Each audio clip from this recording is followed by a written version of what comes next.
Today's podcast is brought to you by Blue Canary. The bird has landed on beautiful Bainbridge Island, conveniently located at 499 Madison Avenue.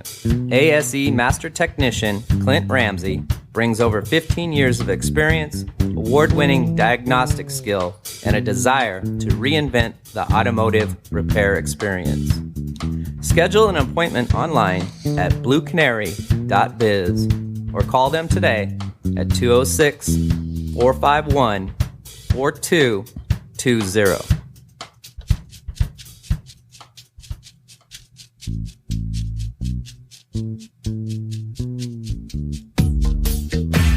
I got something for your mind, body, and soul.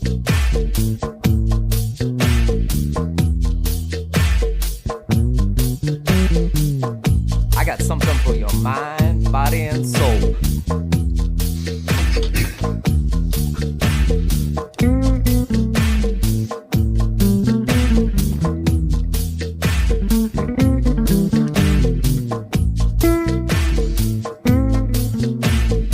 You have found the B.I.STANDER podcast. Now here's your host with the most, Tiny Tim.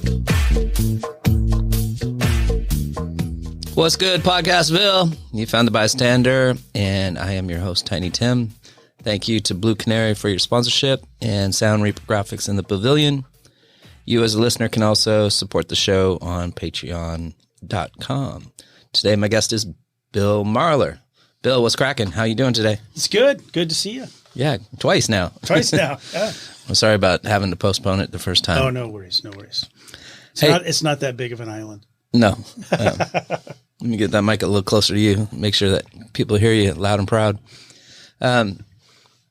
So this clown Jack, how is he still in business? Well, you know, it's almost 30 years ago, almost to the day, when I filed the first lawsuit against Jack in the Box and the E. coli outbreak.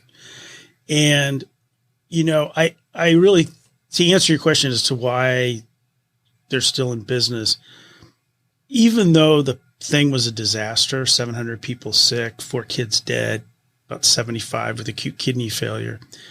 The one thing that, the lawyers and the company and the insurance companies sort of did is they realized that the only way to survive was to try to do the right thing. And after a while, the cases all got resolved.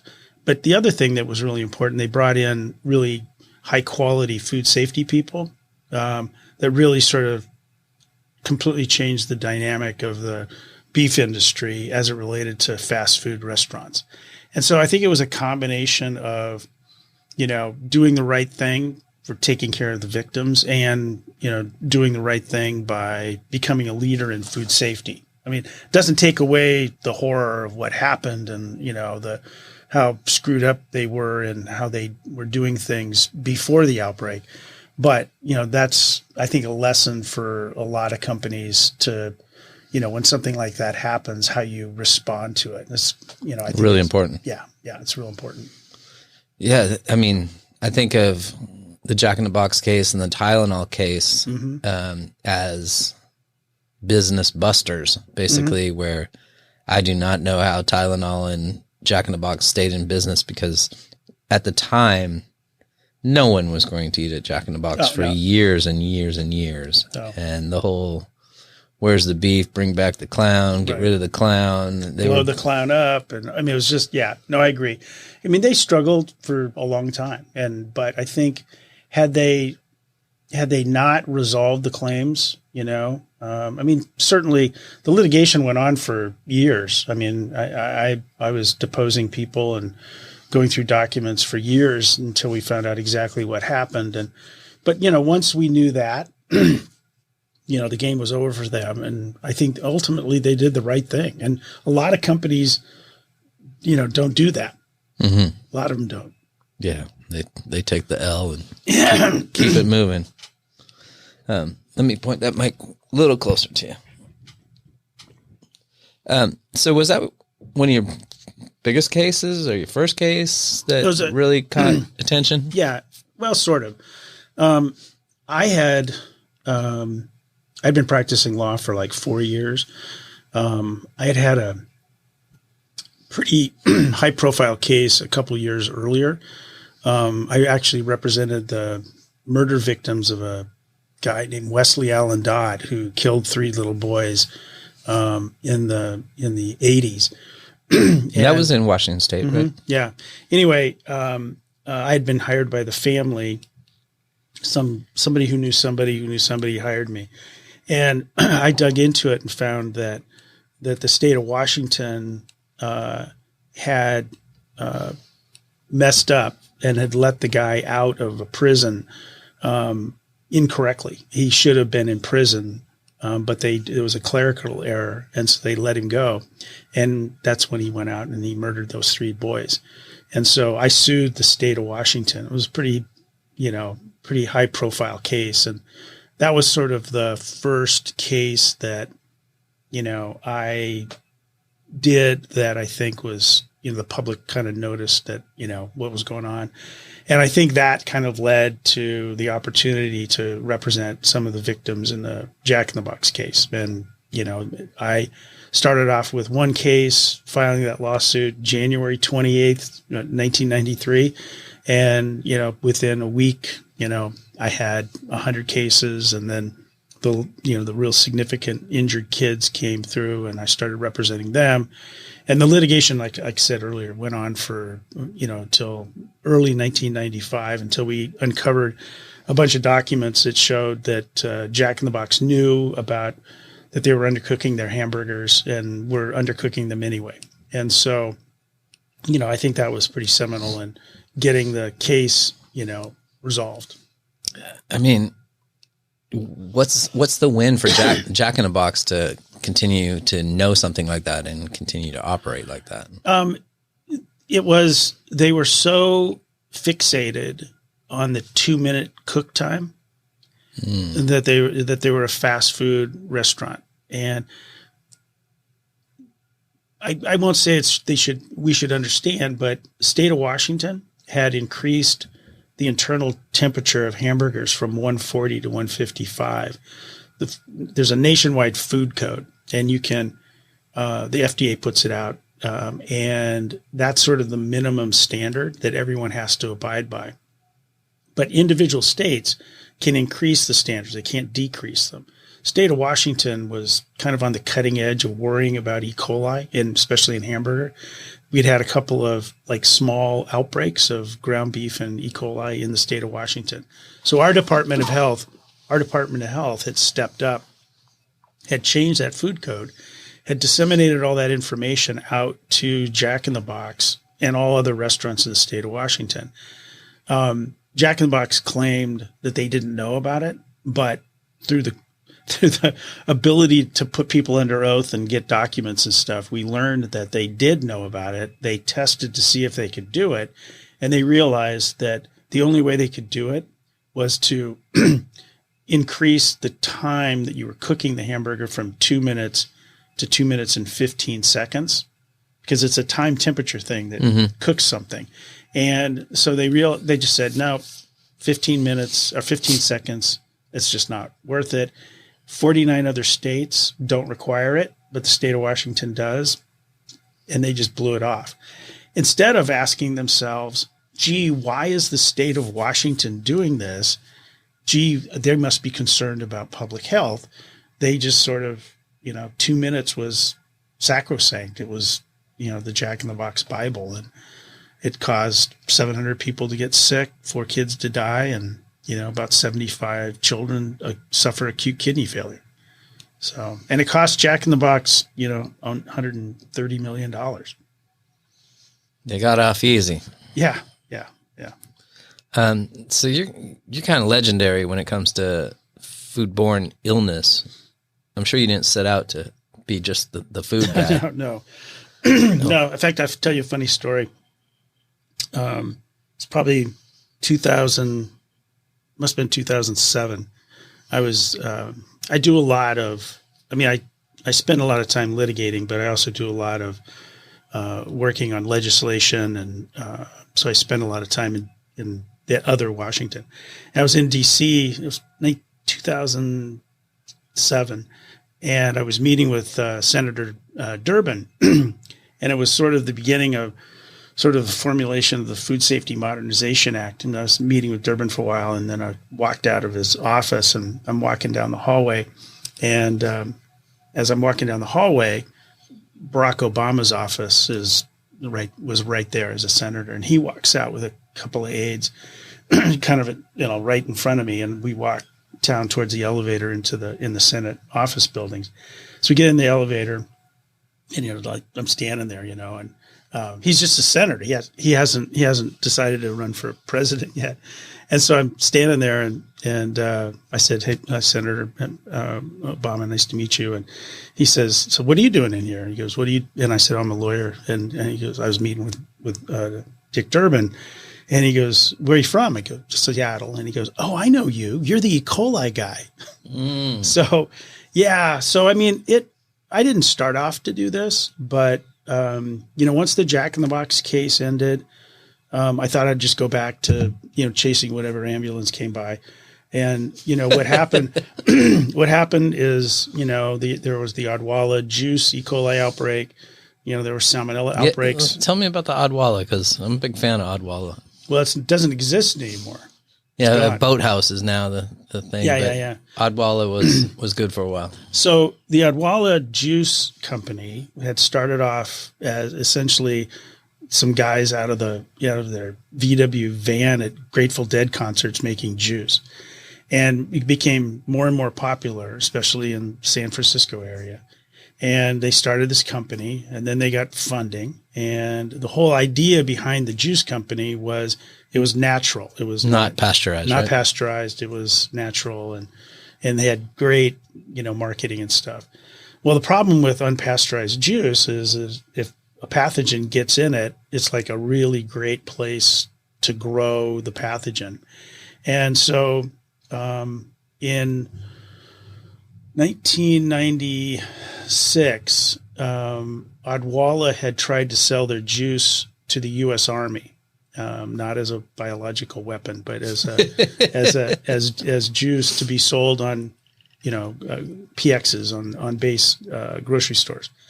And the Army came out and did an inspection of the plant and did a bunch of testing, and they wrote Odwalla and said, "Your juice is not fit for human consumption.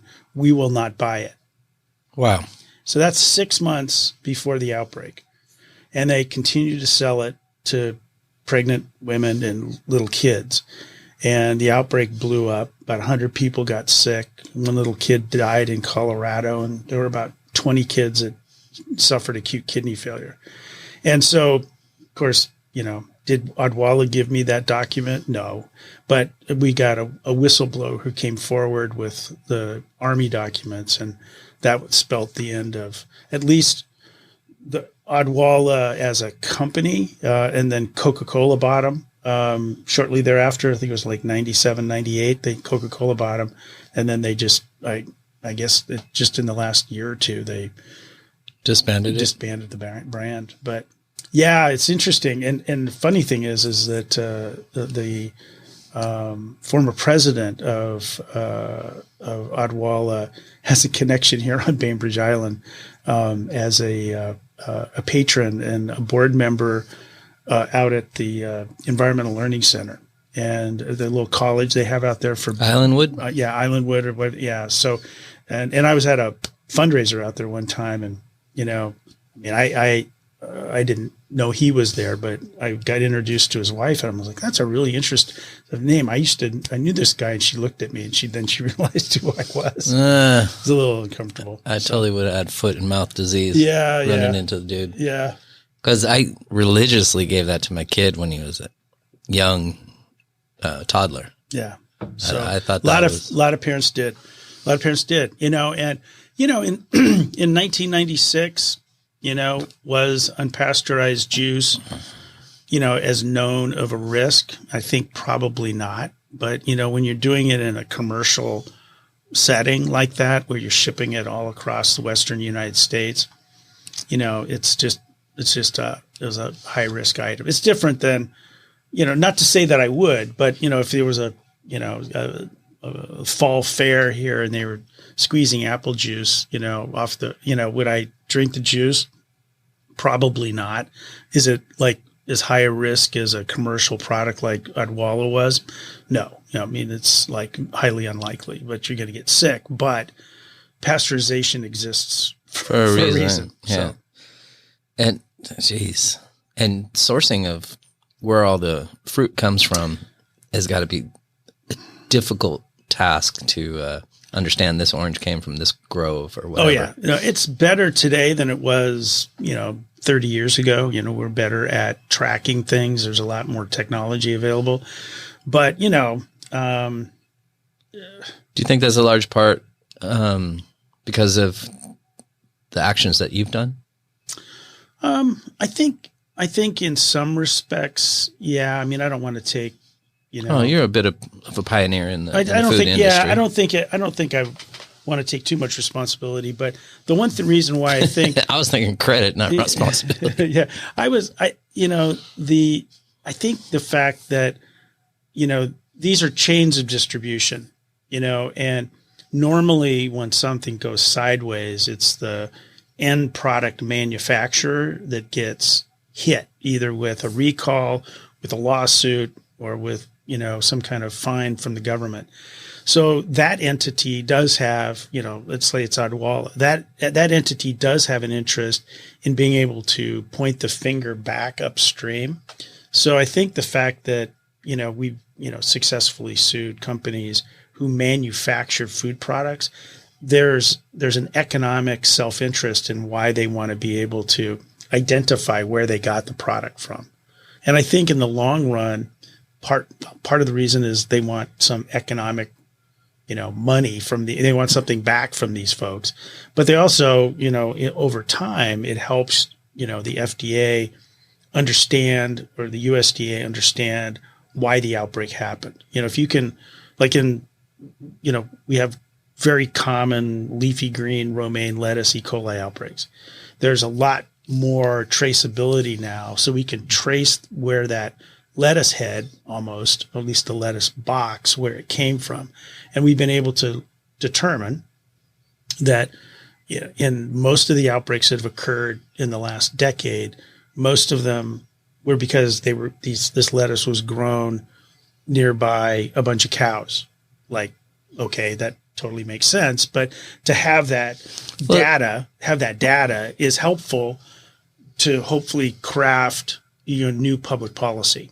So, well, a lot of the irrigation is like cow feces water that they're spraying on the farms. Well, it's that has gotten a little bit better with some of the rules from the Food Safety Modernization Act, which was signed into law in 2011. We still have a long way to go. There's, I just wrote an op-ed to the FDA about, putting me out of business. They still have a long way to go, to get me there. Yeah, you're fighting with them still, right? Oh, I fight with the FDA all the time. So, one of the things I think it's important to understand is that these are not insoluble problems. Back when the Jack in the Box case hit, and for a couple of, maybe 5, 6, 7 years afterwards, 90% of my law firm's revenue and the work we did was E. coli cases linked to hamburger. Those don't happen anymore. They don't. Why is that the case? Well, government stepped in and said you can't sell E. coli contaminated hamburger. By law, you cannot do that. That didn't exist before Jack in the Box. It didn't exist before that legislation. So that changed, sort of the rule. And then the industry and consumers, restaurants had to step up to sort of make that all work. And the reality is that, it's worked. The only person who's maybe pissed off about the fact that less people get sick from E. coli and hamburger is my accountant. So, but it has changed. So I always tell industry and government that, all regulation isn't great, and there's all kinds of, issues, and trying to think through how legislation or regulation will work. But in the food space, setting standards and making people accountable for those standards does make things safer. It does. And, The beef is a little different than the vegetables because you rarely grill up a romaine head of lettuce. It is good, with some balsamic and some feta or goat cheese on the grill. But when you start cooking beef, you have ability to get rid of that E. coli by cooking it off. Right. So I mean, not to say that leafy greens don't have a bigger challenge. I mean, because there's no kill step, that's absolutely true. But I could show you countless photographs of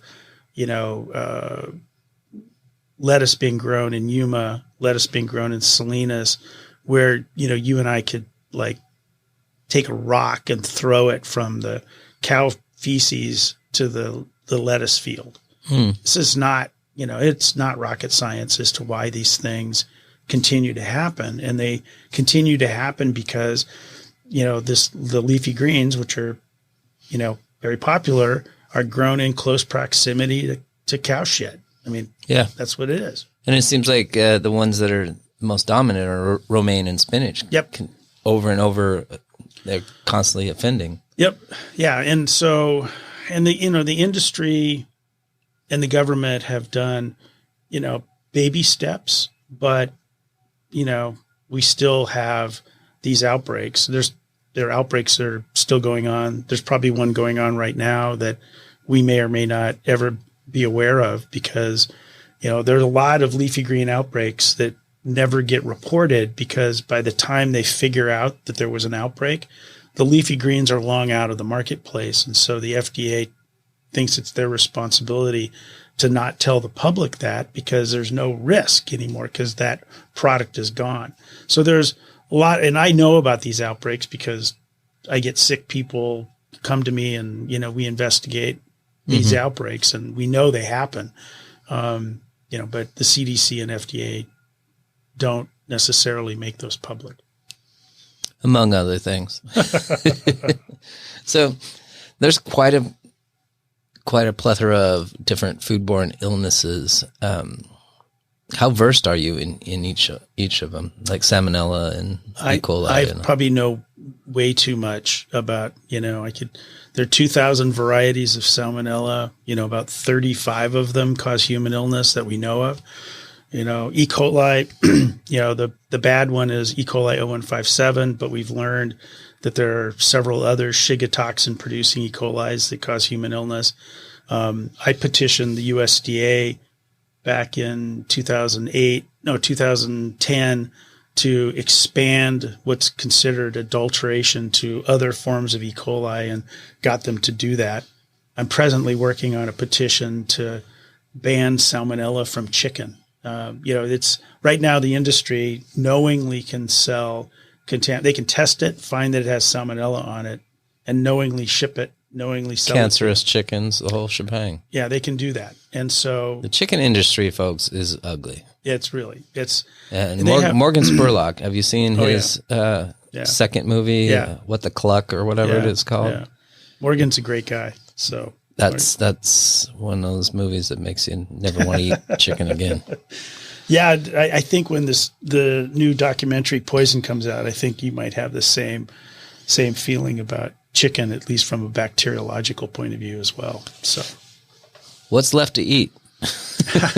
Well, I think I always look at it like what are the things, sort of the higher risk things. And, I think almost every person in the food safety world, sprouts are like the top of the list of things to avoid. Now you're killing me because I'm such a broccoli sprout freak. The leafy greens, especially bagged, chopped, leafy greens, unpasteurized juice, unpasteurized milk, still undercooking, chicken, undercooking hamburger, those are the risky items. It's probably sacrilege to say oysters, but oysters have become You're killing me right now. Yeah, no, oysters have become more and more problematic as we've had. What's the foodborne illness that an oyster gets? There's lots of different ones. Hepatitis A, Vibrio. We've seen, some norovirus. So, I mean, those things happen. It's all essentially norovirus and hepatitis are human feces problems. So if like up in, off Vancouver Island, the city of Victoria until recently they didn't have very high quality sewage treatment for the city, and they just dumped raw sewage out into the bay. And so every once in a while, depending upon the tides, they would go up to where some of those really great oyster beds are, and you'd get a norovirus outbreak, you'd get a hepatitis outbreak. So, but if I have my COVID vaccine, I'm okay. Yeah. So where's the CDC when I need them? Yeah. So, I mean, part of it is, there's some studies about, how the warming of the water may also be causing these issues as well. You want tide flow when it comes to you want shellfish. Tide flow. Yeah, I had a hepatitis A outbreak linked to scallops at a sushi restaurant in Hawaii. Sickened 300 people, killed a woman. And they all came from Manila Bay. So. Wow, you are crashing my party right now because we're talking about some of my favorite foods. I know. That's why no one ever invites me to dinner. Like, we had some friends. I know. What the hell are we going to cook for you? Well, see, normally it's like we invite people over to our house because, then they feel like it must be safe. But did you wash the hell out of your food? Well, you just cook it, But we had scallops last night. We had some friends over. We had scallops and short ribs and had a great meal. So, but but oysters. I love oysters. I love sprouts, and I eat sushi 3 or 4 times a week. Yeah, and I'm on the edge of it, because I'm thinking, I'm eating raw food, and it says right on the menu may cause foodborne illness. So, and I still do it. So why? Yeah. So, raw fish from a good sushi restaurant is pretty low risk. I mean, there's, it's pretty low risk, situation. I think it's just, I had a sushi salmonella outbreak, and it was linked to a product called tuna scrape. Seriously, tuna scrape. And what this stuff was these large factory trawlers out in the Pacific Ocean would catch these tuna, and they would, fillet them, and then the carcasses, they just keep them in the freezer. And then when the ship went back to get retrofitted, and they happened to be doing it in India, they would take these carcasses of tuna, and they'd have people scraping the tuna scrape the meat off the bones, put them in plastic bags, freeze them, and ship them back to the United States, where they wound up in, sushi rolls in 7-Elevens. Or do not eat sushi at 7-Eleven. So I actually represented this kid who was Jesus Christ. He was the lead singer. He was a lead singer in a band called Attila, which was a hard rock band. I don't know if it still exists, but his name was Franzak, and they called him the Franz, of course. Anyway, he was on a bus tour, and stopped and get some sushi at a 7-Eleven and got really sick. That's not even an option. 7-Eleven is not an option. So how does salmonella appear? And is it only a meat type disease, or can you get salmonella on vegetables as well? Yeah, salmonella is a animal bacterium that is found in all kinds of animals. It can be found in snakes, it can be in frogs, lizards. It can be found, in chickens. It can be found in beef. And each of the subtypes in the animal while it's alive. Is that what you're saying? Yeah. It's in the feces of the animal. So it's a fecal pathogen, just like E. coli 0157 is a fecal pathogen. Other bacteria like Listeria, which is a super deadly pathogen. Listeria is a environmental pathogen. It's like everywhere. It's in the soil.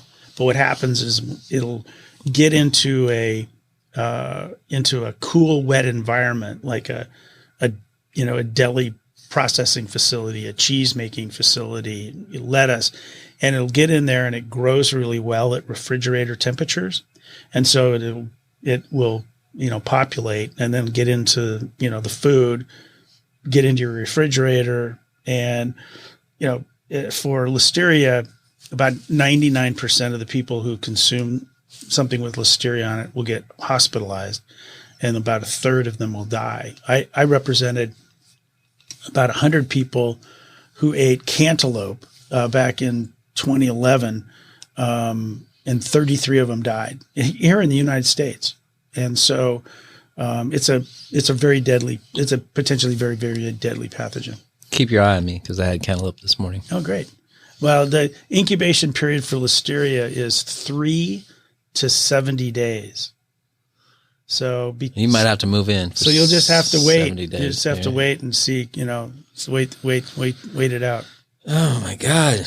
Besides killing my appetite, tell me some fun stories about some cases that were unique to you and foodborne illness. Oh my gosh. After 30 years, there've been so many, I think a lot about some of the people who I've represented, and I tend to kind of stay in touch with a lot of them, especially the really more severely injured folks. I represented this one of the most tragic stories, and it made the front page of the New York Times, and the writer Mike Moss, who's gone on to become a well-respected writer, got a Pulitzer for it. And it was a story of a young woman, 20-year-old dance instructor who ate a hamburger and became paralyzed, brain damaged and paralyzed. And so absolutely just completely changed the course of her life. And, she, lives in a group home, and, she's well cared for, but, the way her life was going to be is not how it is. And it was just because of a hamburger. I represented a woman.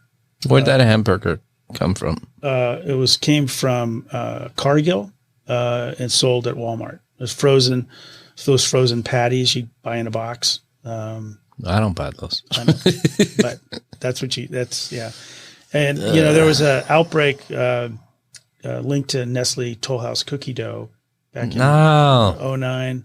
Killing some of my favorites here. Yeah. And so a woman was hospitalized for 2 years, had over $7 million in medical expenses, and lost her large intestine, was on constant dialysis, was able to get out of the hospital. But then when she had her cookie dough? From cookie dough, E. coli from cookie dough. Don't eat raw cookie dough, kids. Yeah, don't eat raw cookie dough. It's actually Nestle Toll House. What it was surprisingly, they had pasteurized the milk, they had pasteurized the butter, they pasteurized the chocolate. Everything was pasteurized in Nestle Toll House cookie dough except the egg, the flour. And flour has been, in the last 5 or 6 years, raw flour has been linked to several E. coli outbreaks. So, wow, you probably drop knowledge for hours here on this stuff. It can be a little overwhelming and can be a little depressing, which is, I think, why I spend probably 40% of my time. This was pre-COVID and even post-COVID. Probably 40% of my time I spend talking to industry and government, consumer groups about why it's a bad idea to poison people. And so, and I've had the really great opportunity to speak all over the world, in China, Australia, Europe, Asia, Africa. Yeah. And, you're ripe for a TED Talk. Yeah. No, I've been doing this. Last week I was in Florida, had been invited to speak at a group of actuaries and insurance people. And what they were interested in doing is seeing if they could charge more premiums and to try to get companies to pay more attention to food safety so they could charge more premiums, teach them about food safety, and then they wouldn't have outbreaks, that then they wouldn't have to pay out claims. And you think about it. Does that make sense? Totally makes sense. And I was like, if I can help them by telling the stories and showing what things worked and what things didn't work, and they can get companies to make good decisions, that's a good thing, And so I spend a lot of time doing that. And I think that at least gives me some sense that all of this is for something, that it's worthwhile. Yeah. That we can make change. And as long as, because the thing about human behavior is you never know what that thing is that's going to make it happen. You don't know. Yeah. What's the tipping point? Yeah. Yeah. So exactly. All right. So I'm at home, got my refrigerator, freezer, my stove, my cutting board. What are some habits that I might be overlooking in my food prep on a daily basis in my house? So, one of the things that, especially as we get older, lazier or older? Older, like older. Yeah. Older. The high risk groups are the very young, the older folks, which now I just turned 65. So I guess I get into that category. And then, and pregnant women. Those are the sort of the big risk items.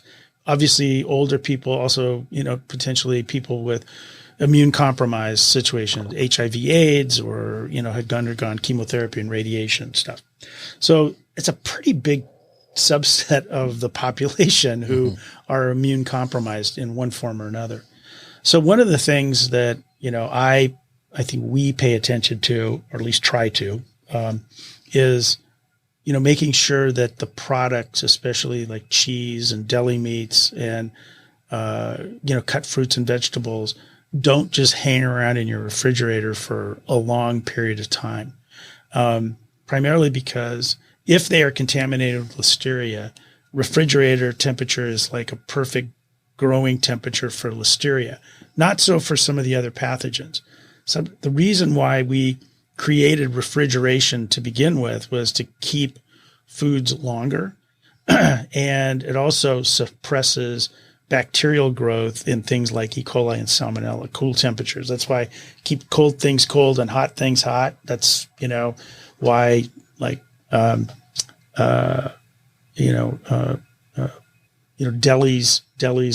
or maybe even the TNC salad bars, maybe not the greatest place to go. But in any event, paying attention to the cleanliness of your refrigerator as a base, that you're not keeping products in there too long.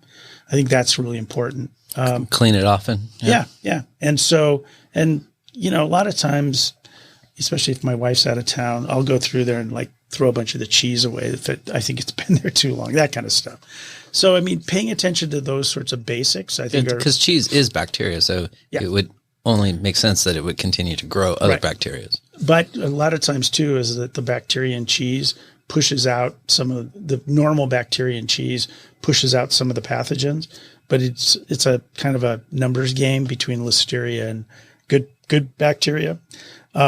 So, that's, I think, is key, washing your hands, separating cutting boards, paying attention to, what you're touching. And, especially if it's a raw product like chicken, immediately wash your hands. Yeah. Immediately wash your hands. Don't wash your chicken. Don't wash your turkey. A lot of people do that. It's that's kind of a new thing, and then there was a misnomer that you should wash your chicken and then pat it dry. Yeah, so every chicken, every turkey, you have to presume that it's that it's contaminated with salmonella or campylobacter, another bacteria that also could cause human illness. And it actually is the second leading cause of human illness in the United States is this bug campylobacter. What happens when you wash something in your, in your sink is that the water sprays out, and that water could contain salmonella. So it's really better just to, take the chicken immediately out of the bag with a pair of tongs and put it right into whatever it is you're going to cook it and start cooking it. It's washing that, it's better to use the heat to kill the bacteria as opposed to theoretically lessening the bacterial load by washing it. It's true, you can wash some of the salmonella off, but if you also spray it onto your kitchen counter, spray it onto, your rags, spray it onto other utensils, spray it onto food like lettuce or, carrots or whatever. The floor, and the dog licks the floor. Yeah. So you got to pay attention to it. So, I mean, a lot of it has to do with, I know that I'm not trying to make people be so freaked out that they can't enjoy cooking. But Too late. But I think it's, I know. But I think it's just one of those sort of things where, you have to sort of understand a bit what are the risks and who are the risk groups, There's a huge drive for raw food for dogs now, in the refrigeration in pet stores. How do you feel about that? And has there been known cases? Have you handled any cases regarding dog foods? So I don't represent dogs, but I do represent. Probably don't pay well, right? So they're not, unfortunately, although everyone loves their dog, the law presumes dogs are like what they're worth as opposed to what they're emotionally worth. So it's really not, if you lose Fido, the golden retriever, even though he's, your best friend, it's not worth much more than the $400 you paid for it or $2,000 you paid for your dog. And so, but the risk about, the risk with raw food, it's the same for the dog as it would be for you eating raw hamburger or raw chicken. It's the same risk. Why don't coyotes and wolves get foodborne illness? Well, they probably do. Oh, okay. Yeah, they probably do. It's just, we probably don't pay as much attention to the autopsies. Yeah. So yeah, they but I mean, a lot of it has to do with, genetics, probably wolves and coyotes and cougars they have different sorts of, bioflora in their guts. Gut bio. Yeah. So. All right. Well, I'm learning a lot. Depressed you. I'm scared to eat anything. Do grains, besides, you said something about flour, but like rice and oats and grains and stuff like that, is that something I need to worry about? Because I'm a big chia and flaxseed guy. Yeah. I know peanuts have mold sometimes. So I've had outbreaks of salmonella linked to chia seeds and flax seeds that go into drinks because these are raw agricultural products. I mean, they're grown outside, organic either, and they're not, you don't see outbreaks all the time, but there have been outbreaks linked to, chia seeds, and other sesame seeds. But really the more interesting to me anyway, the interesting, problematic is like raw flour that you buy in a 10-pound bag and it's not pasteurized but people don't think about it. I had an outbreak once where it was E. coli outbreak linked to people making, homemade Play-Doh. Oh yeah. So, I mean, the preschools do it all the time with the flour. And you kind of think about it, it's like, I mean, why wouldn't you make homemade Play-Doh? But there's a good reason to not make homemade Play-Doh. Okay. So. There's your second warning, Podcastville. Don't eat Play-Doh. Should probably wrap this up for you because you are a busy man. I want to inform everybody about this book, Poison, by Jeff Benedict, that you were so kind to bring in a copy for me. I've looked into Jeff a bit prior to finding this book and such. There's a chance that this might be turned into a movie. Well, actually, it's a movie in the can, right? Yeah, there's Netflix. Netflix is going to put it out probably June, July. We've been filming it really during the pandemic. Both here in Seattle, Bainbridge Island. The opening scene everybody will really like is a drone view of the ferry coming into Seattle, and then it swoops in, and there I am standing on the top of the ferry. So it's pretty funny. But it's. I think they're going to be putting it in the Tribeca Film Festival, and then it's going to. After that, I think it's going to hit Netflix. So, and hopefully we'll have a showing here at the Linwood Center. So historic Linwood Theater. Yeah. What's your involvement in the book and the movie? Just main character. Yeah, pretty much. Yeah, I'm sort of the through line in both the movie and in the book, primarily because it's not so much the book is all about the Jack in the Box case. The movie, the documentary, really more follows.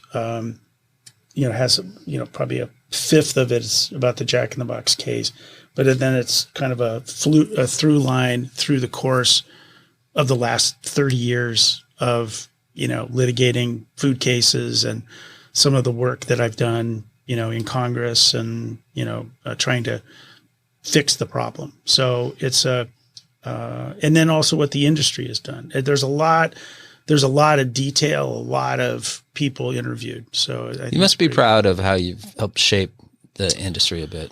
Yeah, it's a excruciatingly slow process.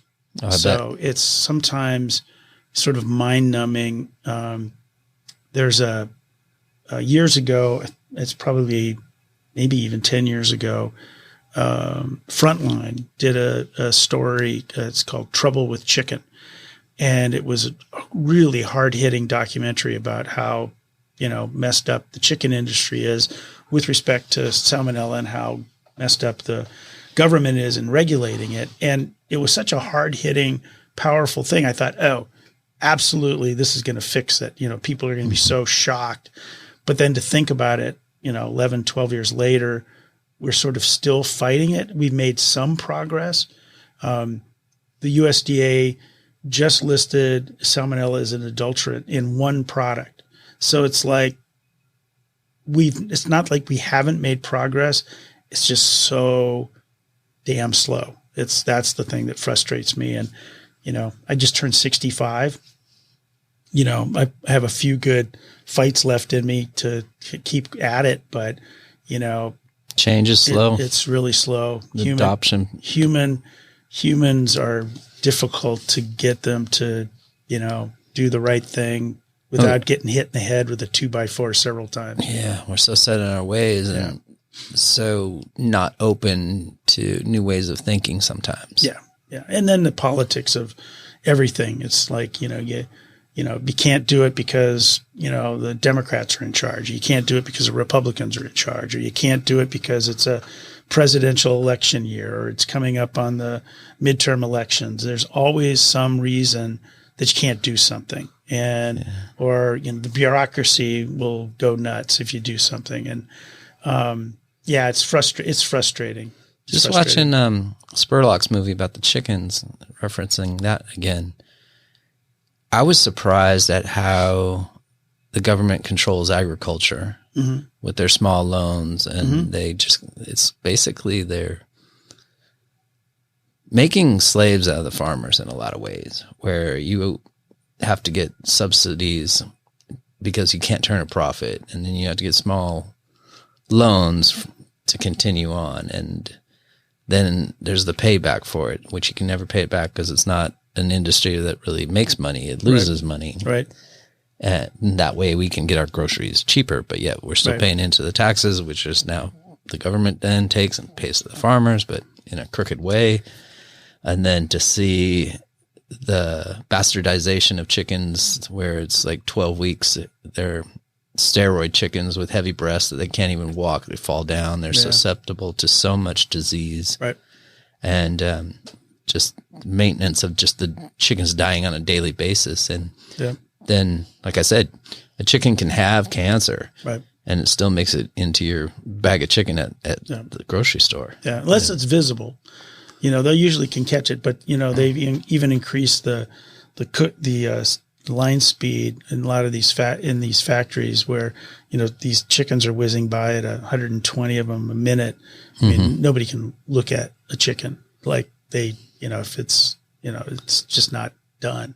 So, there's a lot of testing that's done, but they still don't have an incentive to not send us salmonella tainted chicken. And I completely agree with you. We spend billions and billions of dollars with subsidies to farms.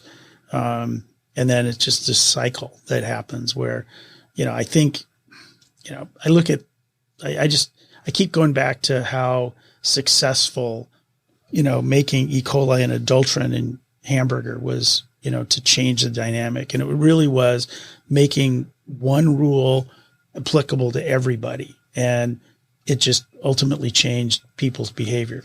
Yeah. I mean, I may have sued a few companies along the way to fix it, but big ones, ConAgra and Jack in the Box and Wendy's, Cargill. So, but there's more to do. And, I think that, even there are times where I feel like we're not making progress. And then, I get a call last week that the FDA commissioner wants to talk to me on the phone this coming Friday about some of my proposals to reorg the FDA. So who knows? Maybe the guy will listen. I don't have huge hopes, but maybe that's just the thing that tips him in the right direction, and we can actually make some progress, or at least tips him 10% of the way there, and then somebody else can pick up the baton next year. So you can pass him my phone number, and I'll give him a piece of my mind, and then say, "Hey, you got the wrong number," and have him call you later after I get it all off my chest. So, how do we pick people to run the FDA? It's usually picked by the head of Health and Human Services, the president, usually obviously staffers. During the Obama administration, I was considered to be Undersecretary of Food Safety for the USDA. It's not a cabinet level position, but you had to be Senate confirmed. And so I went through the whole process of, background checks and FBI and whatnot, and then didn't get the job because, the industry and some senators were like, no way, we're not going to let him, run food safety. We can't have that guy do that. And so, I was willing to give up. That was the height of my, legal career, in 2008, 2009. And I was willing to give that up to serve for a couple of years to sort of, change the dynamic. The path. But it didn't happen. And that was in an administration. If I couldn't get the job in the Obama administration, I'm certainly not going to get it in any of the following administrations. So, yeah, I don't really I do. I like talking politics. Yeah. Tell me you had an inflatable Trump at your office. That's what first made me go, whose office is this? Beautiful location too. Next to High Life, Chopsticks. And the cops in the cop shop. That's great. I feel quite safe there. Yeah, at least for a while. So. You're the police station neighbor. Yeah. Great location, but you also have a place out in Seattle as well. Yeah. But you got a high visibility there. You want to know why I put the chicken up? Yeah, I do. So, Chicken Trump. So, I was rehabbing from a knee replacement. And so I was at home. And I was watching way too much cable TV, as my wife will tell you. And it was like the very beginning of the Trump administration. And some artist had, on the ellipse outside the White House, had gotten this giant blow-up chicken that looked like Trump. And the idea behind it was that he was too chicken to release his taxes. And I thought that was just really funny. And so I contacted the artist, and he said, well, this is the only one I made. And I'm like, you got to, do you have plans? And he was like, well, yeah, we sort of do. And I said, I'll buy some plans. He goes, no, I'll give them to you.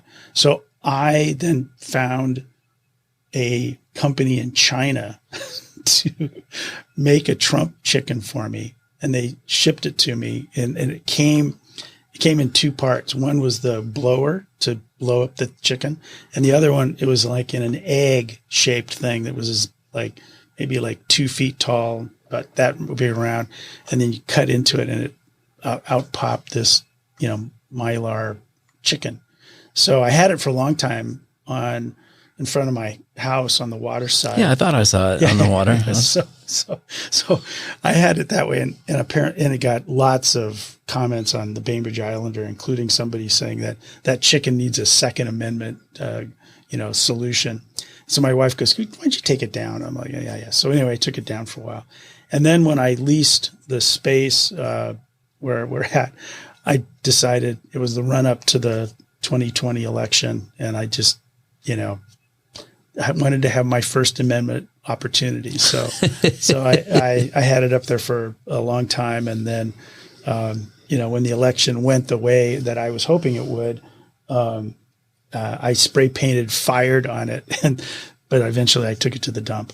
So hopefully I won't have to resurrect it. So what do you mean? You absolutely have to. It's coming back up in 2 years. Let's just hope not. So. Yeah. Donald, don't sick your people on us, but we're just having some fun here. Yeah. And, well, Bill, it's nice to have a chat with you. Yeah, it's great to meet you, and thanks for having me on.